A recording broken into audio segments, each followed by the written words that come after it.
You know the poem The Night Before Christmas? It's only 56 sentences long, and you have to admit it's pretty darn perfect writing. But we all work with someone who, no matter how good you're writing, they feel compelled to take out their pen and just make a few edits. Sometimes it's a technical person, but sometimes this is CEO or the CFO. Maybe it's an engineer or a doctor or a lawyer. You know, they just want it to be a little bit more factually correct and a little bit more perfect. I hope you don't mind. So for all of you who have ever felt compelled to take out that red pen and make a few edits, and for all of you who have been victimized by the red pen, here's a special Christmas greeting and a special, slightly edited version of "'Twas the Night Before Christmas."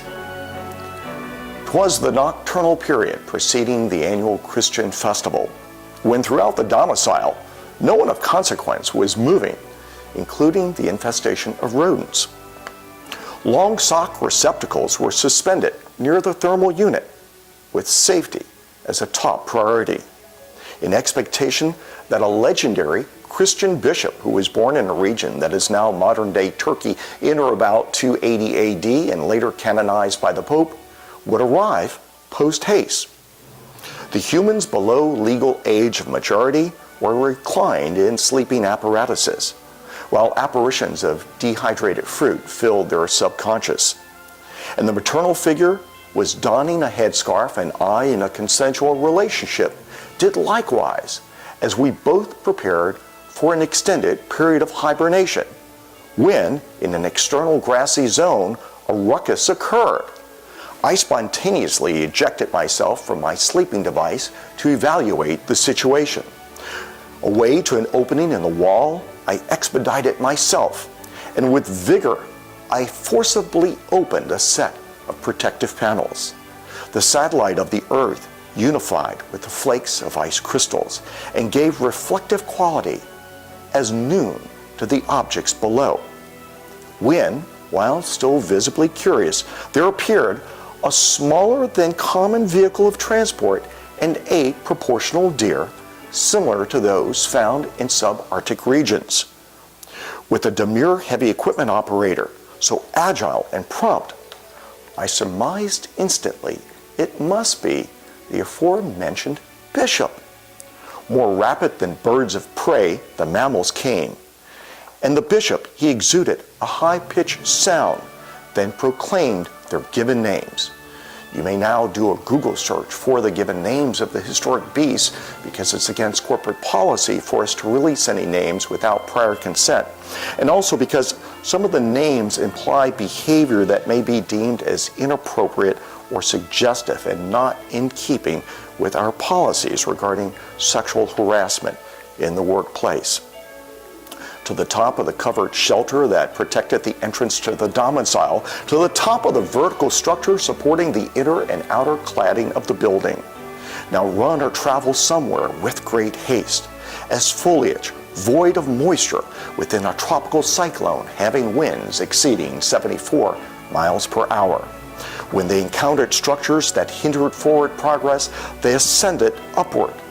So up to the structure's ridgeline, the beast maneuvered, with the vehicle at capacity with objects of play, and the bishop inside as well.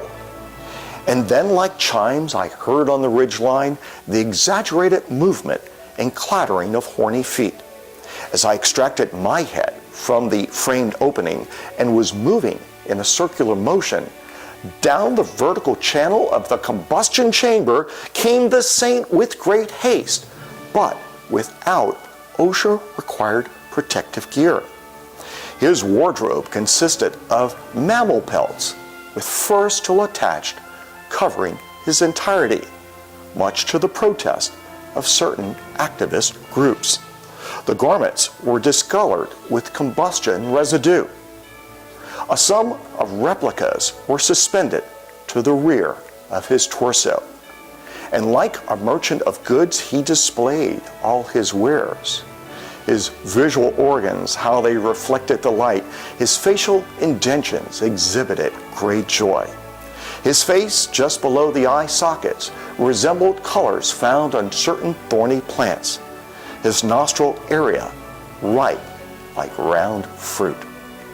His pursed lips, they provoked such dry amusement, and his unshaven facial hair was similar in color to crystallized precipitation. The extension of a tobacco burning device was clenched within the enamel-coated structure of his jaw, and cancer-causing carbon particles were visible in a circular shape. His facial structure was wider than it was tall. His spherical abdominal region vibrated upon guffaw, resembling a food basin at capacity with sweet, semi-solid preserve. His weight-to-height ratio was disproportionate, while he correctly personified a character portrayed in a seasonal holiday classic featuring everyone's favorite, Will Ferrell. And there was humor in his antics despite my own presence.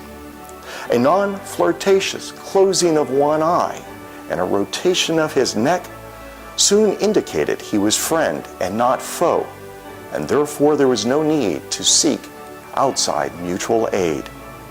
He remained silent and demonstrated a commendable work ethic, and he filled the long sock receptacles, then made a quick, sudden movement, and he placed his index digit beside his nostril trunk, and with the acknowledgement, ascended the combustion chamber vent.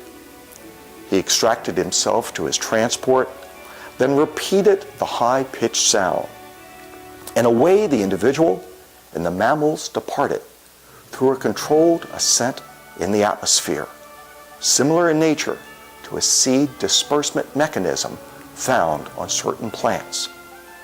But I was able to discern his verbal proclamation as he departed from vision. Happy Christmas to all, and to all a good night, despite those little edits. Merry Christmas, everyone.